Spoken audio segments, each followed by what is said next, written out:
Hello friends, welcome to my YouTube channel. आज हम बात करेंगे एक बहुत ही इम्पॉर्टेंट टॉपिक के बारे में। टॉपिक है कि बीएड में 16 मार्क्स का जब क्वेश्चन आए तो उसको कैसे अटेम्प्ट करें। ठीक है, पढ़ते तो सभी हैं लेकिन नोट्स कैसे प्रिपेयर करें, आज हम उसके बारे में आपको बताएंगे।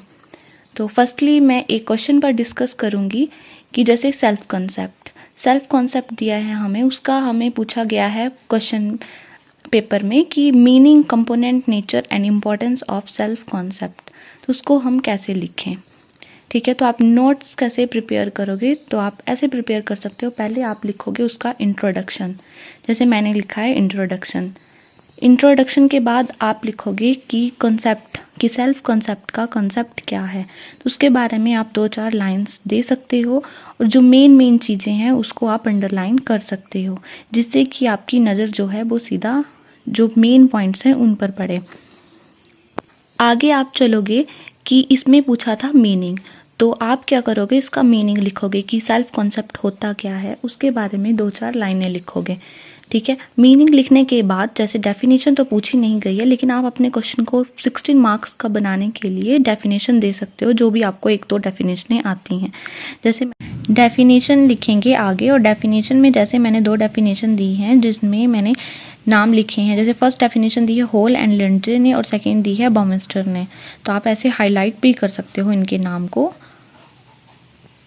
नेक्स्ट पूछा गया था कंपोनेंट, तो कंपोनेंट लिखेंगे हम सेल्फ कॉन्सेप्ट के। फिर हम जो कंपोनेंट होते हैं उसको हम एक डायग्राम के तौर पर बना सकते हैं, ताकि आप ऐसे बनाओगे तो आपकी सीधी नज़र जो है वो पॉइंट्स पर पड़ेगी कि कौन कौन से पॉइंट हैं, कंपोनेंट हैं इसके। ठीक है, क्योंकि एग्जामिनर जो है वो पॉइंट चेक करते हैं। कोई ही एग्जामिनर है जो आपका पैराग्राफ चेक करेगा कि आपने क्या एक्सप्लेन किया है, क्या लिखा है उसके बारे में।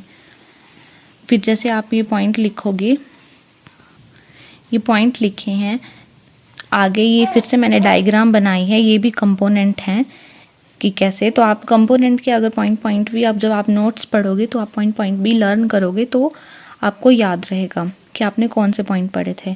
नेक्स्ट लिखा है नेचर के बारे में, नेचर ऑफ सेल्फ कॉन्सेप्ट, तो आप इसको पैराग्राफ में भी लिख सकते हो, लेकिन ऐसा है कि मैंने इसको पॉइंट्स में लिखा है ताकि छोटे छोटे पॉइंट्स जो है वो ईजी होते हैं लर्न करने के लिए, और देखने में भी अच्छा लगता है कि छोटे छोटे पॉइंट्स हैं तो जल्दी से हमें याद हो जाएंगे, तभी तो पॉइंट्स में लिखा है।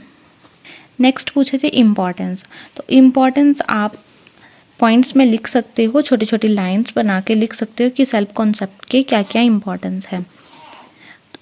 ऐसे क्या है कि आपको देखने में, अगर आपने पॉइंट जो मतलब मेन चीज़ें हैं वही लिखी होंगी तो आपको याद करने में भी आसानी रहेगी, फिर पैराग्राफ पढ़ने की ज़रूरत नहीं होगी आपको। लास्ट में हम देते हैं कंक्लूजन। आज हमने डिस्कस किया कि जब 16 मार्क्स का क्वेश्चन पेपर में आएगा तो हम उसको कैसे अटेम्प्ट करेंगे। तो हमने इसमें क्या डिस्कस किया कि हमने देखा कि ये क्वेश्चन जब पेपर में आएगा तब हम क्या करेंगे, उसका इंट्रोडक्शन लिखेंगे, फिर उसके बारे में उसका मीनिंग लिखेंगे, 2-4 लाइंस में हम अपना मीनिंग कंप्लीट करेंगे। फिर जो जो क्वेश्चन में पूछा गया होगा हम वो लिखेंगे। मीनिंग और डेफिनेशन मोस्ट इंपॉर्टेंट है, चाहे क्वेश्चन में कुछ भी पूछा गया हो, नेचर, इंपॉर्टेंस, कुछ भी, लेकिन मीनिंग और डेफिनेशन जो है वो इंपॉर्टेंट है। कुछ भी चीज़ पूछी गई हो, पहले हम मीनिंग लिखेंगे, फिर डेफिनेशन देंगे, फिर उसके बाद जो जो पूछा गया है वो लिखेंगे, और लास्ट में हम लिखेंगे कंक्लूजन, कि जितना सब कुछ हमने लिखा उसका कंक्लूजन क्या है, क्या कंक्लूड निकला। अगर वीडियो अच्छी लगे तो वीडियो को लाइक, शेयर करो और चैनल को सब्सक्राइब करो। Thank you.